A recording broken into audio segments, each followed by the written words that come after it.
menjadi 3 tingkatan. Yang sudah pernah dengar ulang ya Bu. Ini pembukaannya nih.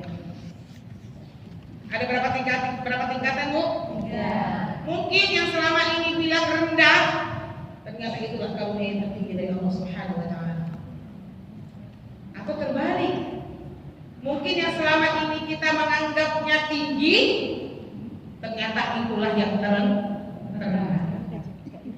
Jadi bunda-bunda yang dicinta Allah, maka kita harus membagi tingkatan nikmat yang Allah berikan kepada kita itu menjadi 3 tingkatan. Ada berapa Bu? 3. Yang pertama, ini beratnya. Karunia yang paling rendah yang diberikan oleh Allah kepada hambanya adalah dalam bentuk nikmat kekayaan dan jabatan. Bu, kalau menurut Ibu ini tinggi apa rendah? Tinggi. Ternyata rendah. Kecilnya. Jadi kita mau dikasih nikmat kaya, dikasih nikmat jabatan, bilanglah itu nikmat kecil. Supaya apa Bunda? Supaya tidak sombong.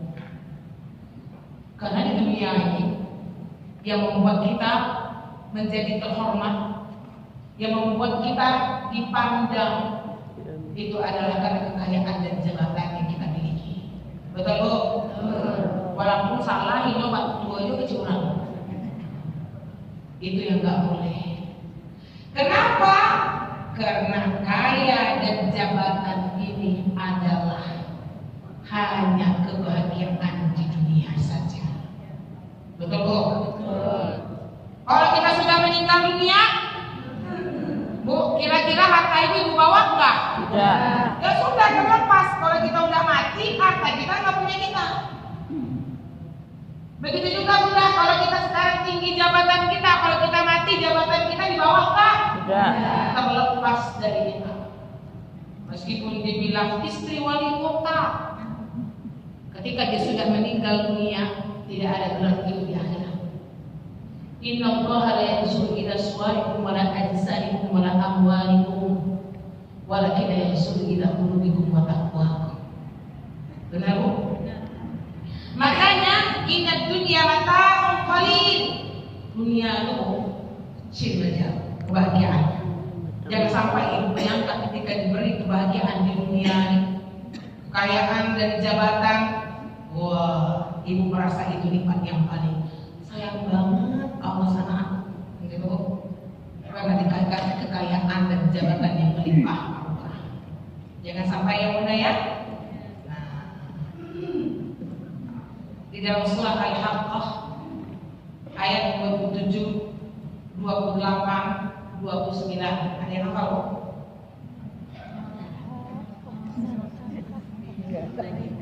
Lain tak ada tanda. Ma'agna anni maliya. Dan pembahasan apa lagi?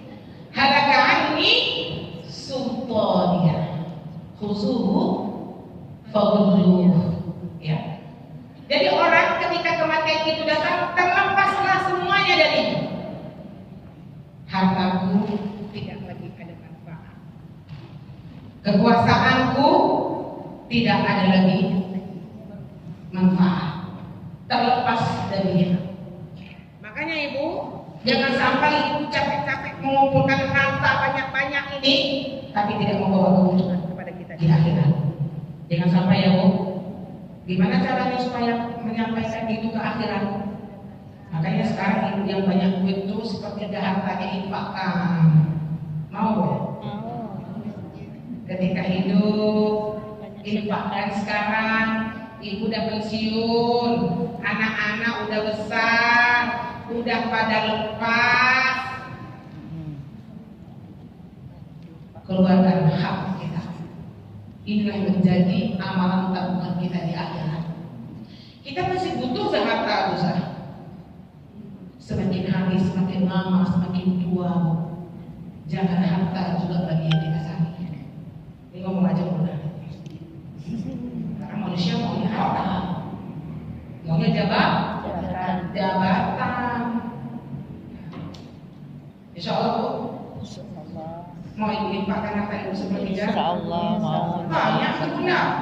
Kalau 300 juta di Bunda, kalau sepertiga berapa tuh Bu? 100 ya. Berat. Kalau 300 juta di ibu, sepertiganya 100 juta. Itulah harta ibu. Hartanya nanti di Akhiratnya untuk akhirat. di akhirat. Ya. Karena begitu banyak orang di dunia ini banyak uang, tapi dia tidak mendapatkan apa-apa untuk dirinya sendiri. Makanya dibolehkan di dalam fikih sepertiga harta ibu boleh jadi milik ibu. Paham nggak sih bahasa saya? Makanya nggak boleh semuanya. Kalau semuanya zolim, karena kita punya ahli Waris. waris. Pernah belajar ilmu waris ibu? Bu? Ibu pernah belajar ilmu waris?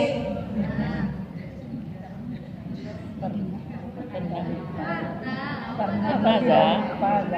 Takut ditanya. Jadi diem aja. Hati-hati loh, ilmu waris itu sepertiga dari ilmu agama. Oh. Kalau ibu nggak belajar ini, nanti takutnya kita salah di dalam membagi harta kita.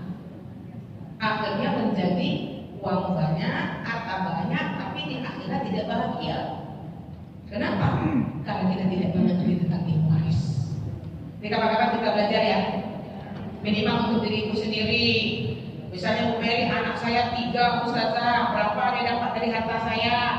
Saya istri, kalau suami saya meninggal berapa saya dapat? Istri itu cuma dapat 1/8 atau 1/4 harta. Sedikit kan? Nah, pandai-pandai ya ibu sama bapak sekarang. Pindahkanlah semua. 1/8 Nama. dari harta suami. Atas nama. Kalau suami berapa? Nah, ada 1/6. Suami berapa Bu? Ada 2 ketentuan suami. Nah, ini sedikit-sedikit ini penting nih Bu. Suami kalau kita meninggal dia dapat 2 kemungkinan. Yang pertama setengah dari harta kita.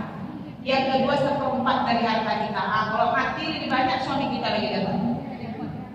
Untuk mencari istri baru. Banyak-banyak harta itu kita ya. Kenapa Mama? Gila Bu. Dia dapat setengah atau 1/4 dari harta kita. Kita cuma dapat 1/4 atau 1/8 dari harta dia. Kenapa gitu? Karena dia banyak tanggung jawabnya kalau laki-laki. Karena Jual banyak. Zah, kenapa banyak laki-laki, Zah? gue ini gak terima ya. Iya. Tak Iya. ada kan, Zah? Kita baca ini. Agar kali ini dulu saya. Kenapa laki-laki lebih banyak dibandingkan perempuan? Ada yang bisa jawab? Tanggung jawabnya besar. Karena laki-laki itu dia berkewajiban menafkahi keluarga. Perempuan wajib enggak Bu? Tidak. Enggak wajib. Tapi kalau ibu membantu suami di dalam menafkahi keluarga, boleh? Itu pahala tertinggi. Sedekah kita tuh. Itu sedekah tertinggi Ya, ibu sedekah. ketika ibu menolong suami, itu suami kita nggak mampu. Ibu